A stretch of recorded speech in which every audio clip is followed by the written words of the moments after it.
Olá, tudo bem? Aqui vamos nós dando continuidade na nossa aula do curso de operador de grua. Quero parabenizar você mais uma vez por estar aqui comigo nesse meu vídeo e também fazendo parte da Demaciel Treinamentos. Lembrando que o meu nome é Denilson Maciel, que já trabalho como operador de grua desde os meus 17 anos. Naturalmente eu não vou falar agora qual que é a minha idade, mas eu comecei a operar grua com 17 anos de idade, mas posso dizer que eu operei grua 25 anos. Então essa história aí a gente tem. Agora eu estou mais focado na questão de treinamentos, que era uma paixão mesmo que eu tinha, porque eu vi durante esses 25 anos operando grua a dificuldade às vezes no canteiro de obra, a falta de instrução por parte de uma pessoa que tinha teoria e prática, né? Aqui no canal do YouTube a gente tem uma infinidade de cursos e na verdade cursos não, vídeos onde tem muitas visualizações, milhares e milhares de visualizações. Mas eu estou aqui para dizer que não que eu seja melhor, mas é diferente de você acompanhar uma teoria do que você acompanhar uma teoria juntamente com quem teve prática, que sabe do assunto. Então aqui no nosso curso tem duas situações. Aqui a gente nem enche linguiça, como é o linguajar popular, encher linguiça, né? Que tem pessoas que querem vender cursos, palestra, fica inventando coisa. Ah, agora tem 80 horas a carga horária, aí fica falando um monte de assuntos que não tem nada a ver, né? Então aqui é meio que direto ao ponto. E sempre eu deixo aberto para todos os meus alunos, para todos aqueles que seguem a carreira profissional juntamente aqui comigo, que eu estarei sempre à disposição para tirar as suas dúvidas, tá? Teve dúvida? Me procura que eu estarei sempre aqui, tá bom?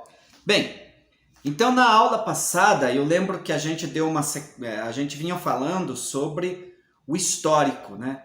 Você vai ver vídeos anteriores, naturalmente você já acompanhou aí a minha aula, e você viu que a gente trabalhou um pouquinho da parte histórica, tanto minha como instrutor, a minha experiência, e também um pouquinho da história da existência de guindastes.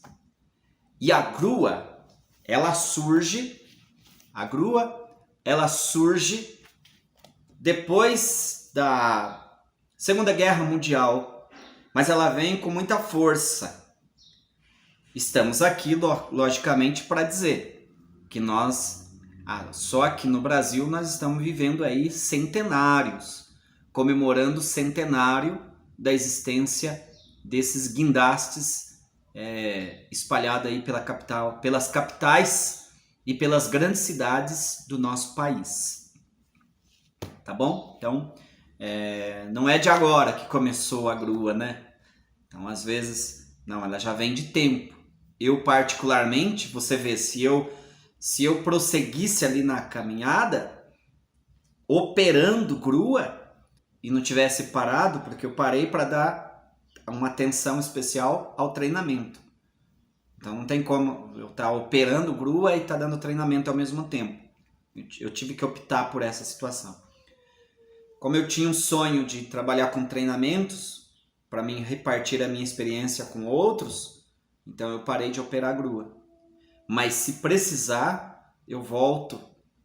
E eu tenho muita vontade de continuar assim, sempre subir na grua, estar ali, subir na lança, ver as situações, estar junto com o pessoal da mecânica, né?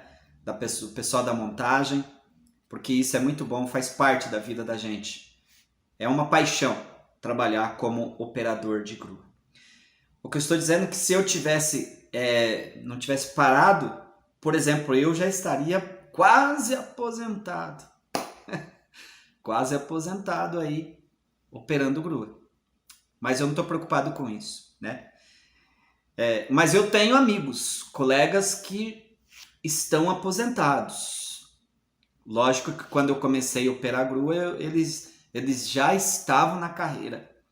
E hoje eles estão aposentados, pessoas que estão aposentadas, que trabalharam com grua, de operador de grua, de grueiro. Tudo bem? Bom, vamos ao que interessa, porque não pode encher linguiça aqui. Então nós falamos já da parte histórica, da existência das gruas. E na aula passada, eu estou lembrando que também a gente trabalhou um pouquinho sobre a NR.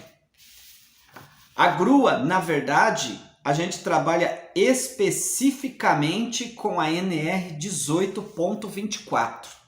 Não pode esquecer disso. Lógico que quando você fala de NR, a gente já vai ter a NR1, né?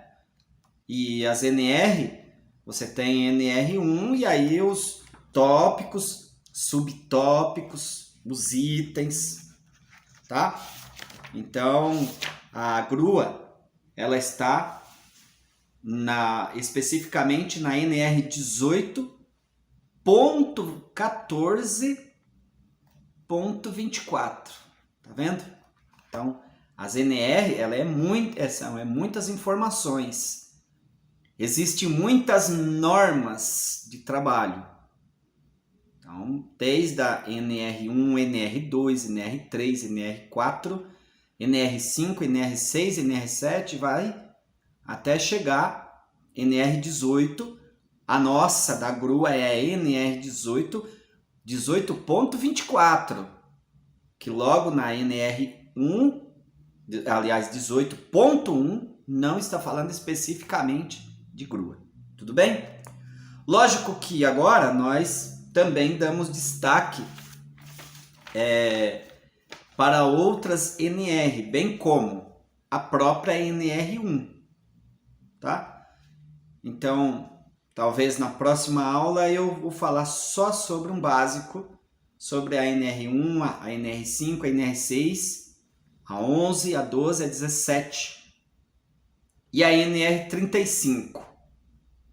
Então, na verdade, sempre a gente fala o seguinte, as NRs estão disponíveis no Google, por exemplo. Se você quiser se atualizar, você vai lá, vai se atualizar. Aqui a gente vai falar do que elas,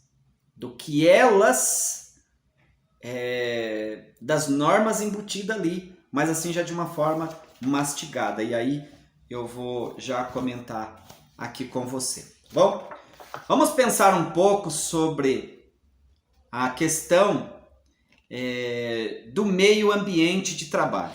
Antes vamos recapitular alguma coisinha aqui. Então a grua é aquele equipamento que está montado na obra, né, para agilizar, com o objetivo de agilizar o trabalho, agilizar a obra. Nós falamos em aula aí que a grua, segundo alguns estudiosos, ela substitui cerca de 50 funcionários, né? 50 operários. Então a grua ela é muito importante, muitíssimamente importante. Estou olhando aqui para baixo porque eu estou vendo sobre a questão da grua. Tem um ponto aqui que ela fala por que operar a grua, né? Por que operar a grua? Mas eu vou deixar aqui, tá? Vamos ao comentário. Tá. Vamos ao meio ambiente. Então marque aí no seu papel aí. Meio ambiente de trabalho. Naturalmente, quando você sobe na cabine, quando você está na cabine da grua, é importante manter essa cabine limpa. Tem aqueles detalhes, né? Às vezes tem cabo no chão, às vezes tem fiação no chão. Então, o ambiente de trabalho precisa estar limpo. Isso na cabine, que é pequenininho. Você vai falar, mas não tem nada a ver. Mas tem uns caras que eles conseguem ser meio bagunceiro nesse sentido, tá? E não pode. Porque não faz bem para o cérebro, para Atenção, imagine você ir trabalhar num lugar tudo sujo. Então não é porque você está na cabine que não vai manter ali limpo a cabine, tá? Agora o operador, ele precisa também sempre estar em contato com o sinaleiro, porque a área também que trabalha o sinaleiro é imprescindível, ela está basicamente organizada. Vamos falar um pouquinho do sinaleiro. Eu trabalhei de sinaleiro, como operador de grua, mas eventualmente eu trabalhava de sinaleiro. Então o sinaleiro que tem por obrigação de manter ali o pátio organizado. Depende, de repente você trabalha numa obra que tem muitos funcionários, mas é aquilo que eu disse. Sinaleiro, há necessidade de ter o sinaleiro, ter pelo menos 3 sinaleiros em uma obra. Mas as empresas não fazem isso. Normalmente eles acabam contratando, dependendo do caso, eles contratam um sinaleiro para o operador de grua.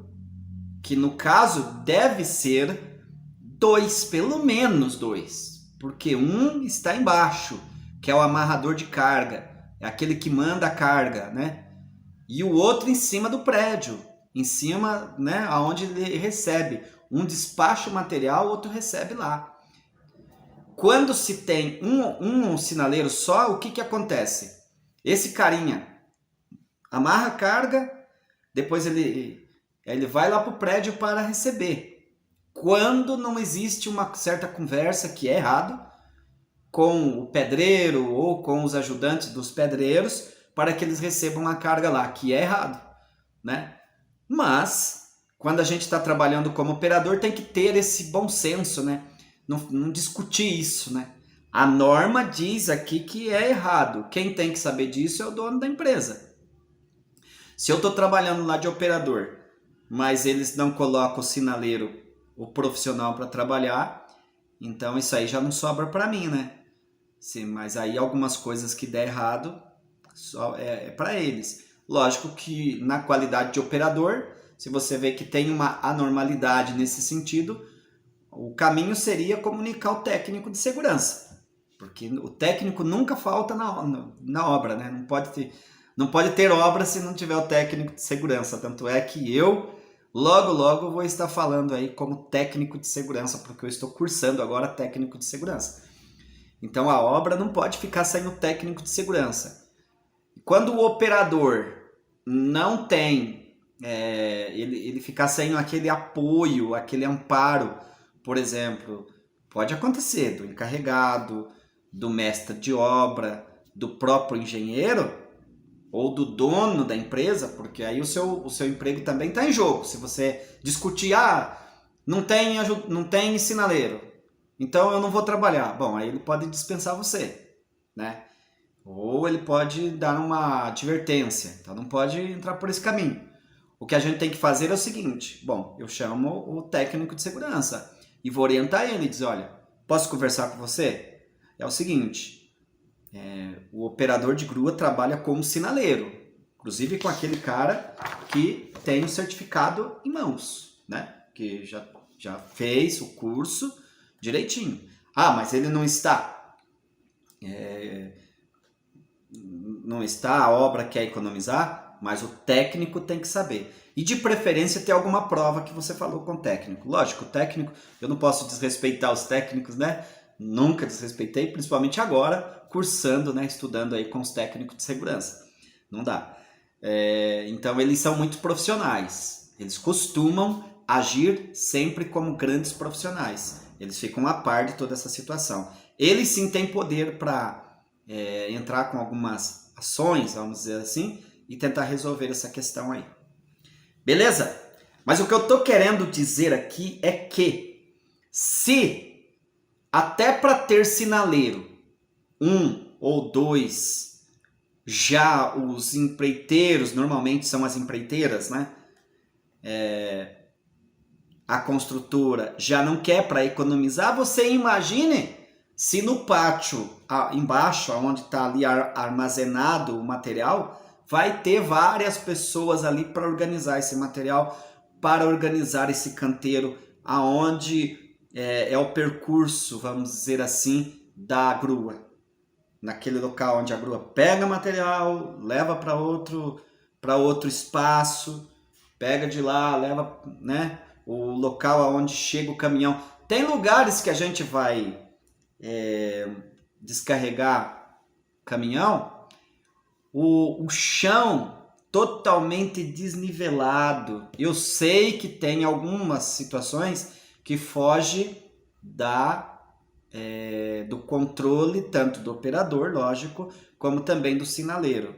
Mas algumas coisas, algumas atividades que estiverem no alcance do sinaleiro fazer, o operador também precisa estar dando essas orientações. Como, por exemplo, descarregou um caminhão de concreto, aí derramou concreto ali onde o caminhão chegou. Você vê que já vai ficar complicado. A hora que esse concreto secar, por exemplo, como vai fazer?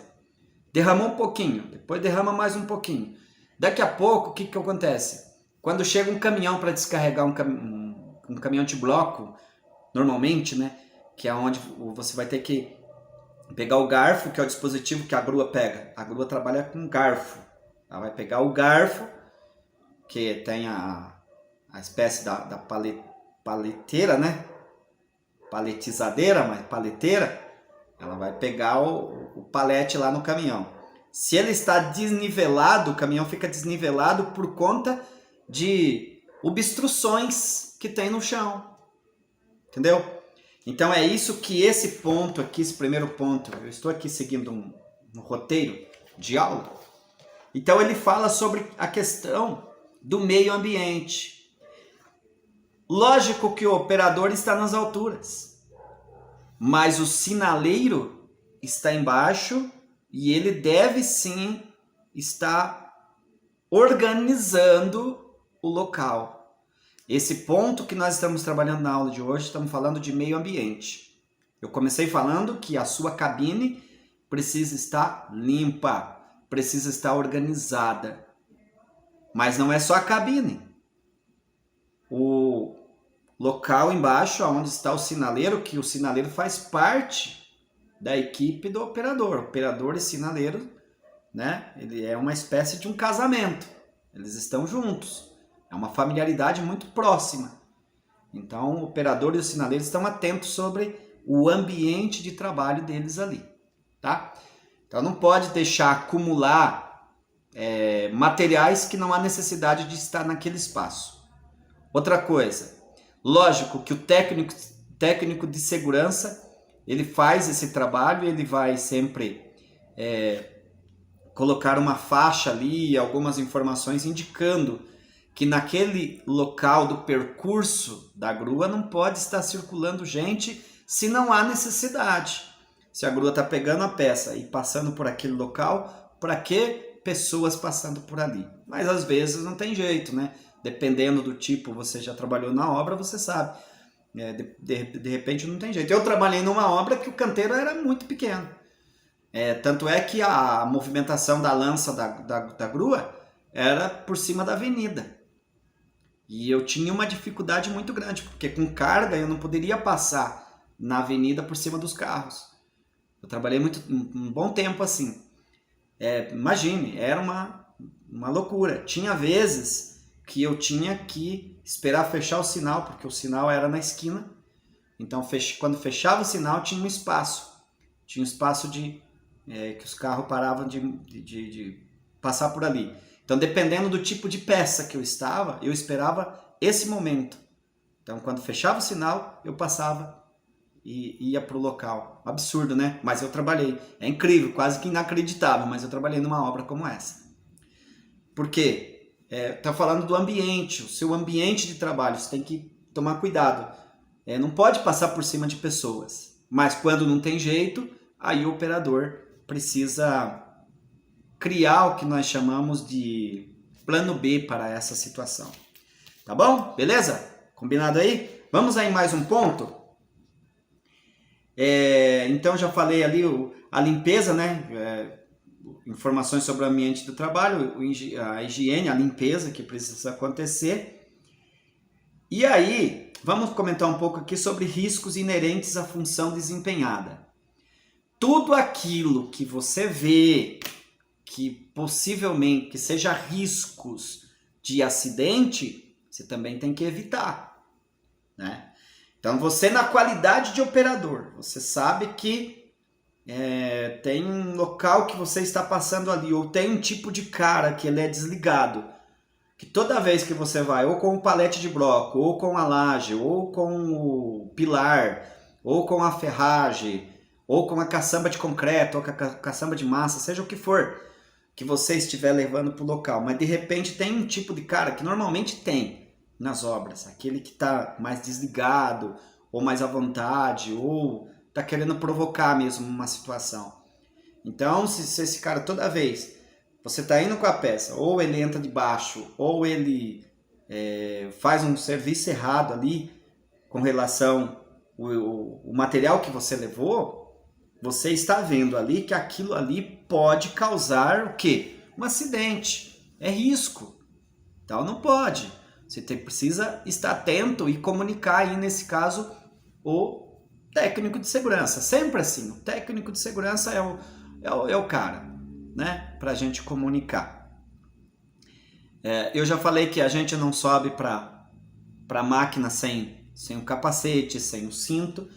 Você também tem que estar sempre dando uma analisada, ver se o seu cinto tá bom. Você precisa... Normalmente, quando a gente está subindo na grua, é importante a gente também olhar tudo que está acontecendo. Se você sobe pela torre, a gente já deve subir olhando, né? Você sobe pela torre, não dá para ver. Se você sobe pela torre, você sobe olhando se tem algum parafuso solto, alguma porca solta. Tudo isso faz parte, né? Lá em cima, eventualmente, você vai sair da cabine, né?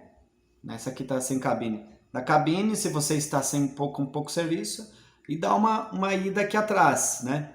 Para dar uma olhada, ver como é que está. É aqui nessa região que você também vai identificar se tem parafuso solto, se tem cabo desfiando, porque isso pode causar um acidente. Então, tudo aquilo que você vê que tem riscos, você vai procurar eliminar isso. Outro detalhe, se porventura o seu sinaleiro, porque choque, né? Normalmente as gruas, quando ela é montada, então o pessoal da segurança, eles vão fazer o aterramento, que chama, né?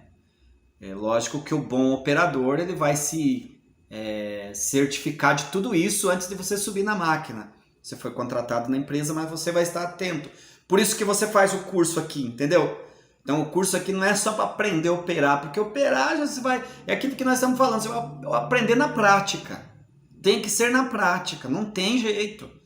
Operar, manusear o equipamento é quando você subir na máquina, quando você estiver ali. Eu espero de repente estar junto com você em uma oportunidade, sendo permitido pela construtora. Se não for eu, mas ou sozinho mesmo, você teve a oportunidade, você vai subir na máquina, você vai com toda a atenção começar a manusear, e aí que você vai aprender. Agora aqui a gente tem noções, tá vendo? Noções de riscos, noções de algo que pode acontecer. E você, como profissional, você pode cobrar. Por que também que o Ministério do Trabalho diz que o cara tem que ser certificado? Porque você tem autoridade para, quando você vê que tem alguma coisa errada, você poder cobrar. Falando, poxa, eu sou o operador. Ah, mas não, quem é o operador da grua? Sou eu. Então, eu mesmo eu tive problemas com o mestre de obras. Respeitei ele, mas eu tive que falar para ele, olha, o senhor é o mestre. Eu lhe respeito como mestre, como meu chefe, como meu encarregado. Agora, com relação à grua, à operação, aí, me desculpa, mas é eu que sei aqui o que acontece. Eu sei o que eu estou fazendo. Até porque eu estudei para isso, né? Então, essa autoridade precisa ter. Eu não estou falando aqui que tem que desrespeitar o o chefe, né? Porque é chato, é muito chato. Deus o livre, desrespeitar chefe não dá. Porque os caras mandam a gente embora mesmo. Não tem essa. Você pode estar sozinho na obra como operador, porque normalmente o operador é um só mesmo, né? Ou às vezes tem um outro ali só para substituir quando o cara não vem, ou coisa do tipo, mas você é meio que o único ali. Mas mesmo assim, os caras não gostam que dê de frente com eles, né? Se der de frente, eles mandam embora. Eles dão uma advertência e eles mandam embora. Os caras são terríveis. Então o caminho é o seguinte, é trabalhar com respeito. É respeitar o encarregado da melhor maneira possível, respeitar o mestre da melhor maneira possível, mas sempre deixando claro para ele que quem é o operador e quem sabe da situação de operação da máquina é você, tá bom? Então é isso que eu digo aqui, porque você é assegurado para isso. E aí, nesse caso, também tem que ser muito seguro, que se porventura você for dispensado, for mandado embora, porque você se posicionou como profissional, fique tranquilo, porque tem outra porta aberta para você. Eu já fiz isso também. Quando o cara quis mandar no meu serviço sem entender, se ele entende, tudo bem. Por exemplo, eu sou operador de grua hoje. Se eu for trabalhar de encarregado, claro que não tem nessa pretensão, mas se eu fosse trabalhar de encarregado ou de mestre de obra, eu iria falar como mestre de obra, mas eventualmente eu falar, então, eu também posso te falar alguma coisa, operador, porque também eu sou operador, daí no caso, né? Mas se o cara não é, ele não tem como falar. Entendeu? Tranquilo aí? Bom, vamos por partes aqui que eu quero que a aula renda aí. Apesar que já são aí quase meia hora a gente falando aqui. Vamos lá. Então, o que eu falei aqui para organizar nossas ideias? Para que a aula não fique... demorei tanto para vir aqui no YouTube para ver uma aula e aí eu vejo toda engessada. Então, nós começamos a falar aqui sobre o meio ambiente de trabalho, sobre a higienização, sobre a limpeza e agora falamos dos riscos. Sobre os EPIs é um ponto aqui, mas eu não vou falar porque eu já falei em aula anterior. Tá certo? As demonstrações de usar EPI, eu não vou entrar nessa linha, mas aqui no curso fala que a gente tem que saber como que coloca o protetor auricular, o óculos. Eu não vou entrar nisso aqui, que eu acredito que isso daí você mesmo é um grande profissional, muito inteligente, sabe como é que usa aí, né? Se bem que tem um cinto de segurança que dá trabalho pra gente, né? Mas é cheio de... meio complicadinho pra gente colocar às vezes, mas dá certo. A gente já pega rápido, aprende isso daí. Então eu quero fechar a aula de hoje falando sobre precaução contra incêndio. Eu vou parar nesse ponto aqui, tá? Quero até anotar. Precaução contra incêndio. Então, aqui é o seguinte. A grua é elétrica, mas você precisa estar atento. Eu disse no ponto anterior que todas as gruas são aterradas, entende? Tem que ter o aterramento, porque se não tiver aterramento, dá choque. Depois o cara tá lá com a mão na caçamba, ele leva choque. Mesmo ela aterrada, pode ter algum dispositivo fora do lugar e aí dá choque também. Quando isso acontecer, precisa automaticamente recorrer ao técnico de segurança. Legal? É isso aí. Cabo descascado, fios descascados. Você percebe que está dando um mau contato, né? A grua é elétrica. Às vezes você está fazendo um tipo de operação, ela não está respondendo, então mau contato. Temos que chamar o pessoal da manutenção para resolver essa parada aí. Beleza? Então hoje a gente parou por aqui. Deixa eu até anotar aqui aonde foi, porque não posso ter mais que 30 minutos aqui de aula, senão ela fica cansativa. Falei então sobre higienização, o meio ambiente de trabalho, os riscos, a questão dos EPIs, o cuidado e o evitar a questão de repente dar choque e até causar incêndio. Beleza? Na próxima aula a gente já vai falar sobre alguns cuidados na operação. mas que na verdade é um assunto mais voltado para o sinaleiro, mas não tem jeito. O operador também precisa estar atento. Então, na próxima aula, a gente vai falar sobre a questão de os cuidados já com relação o subir e descer carga. Como, por exemplo, cinta bem amarrada, cabo de aço bem passado e por aí vai. Tá bom? Muito obrigado por você que ficou comigo até aqui. Esta foi mais uma aula do curso de operador de grua. Operador de grua é uma profissão maravilhosa. Desejo para você muito sucesso na sua carreira, muito sucesso mesmo, porque você nasceu para brilhar. Beleza? Até a próxima aula. Forte abraço.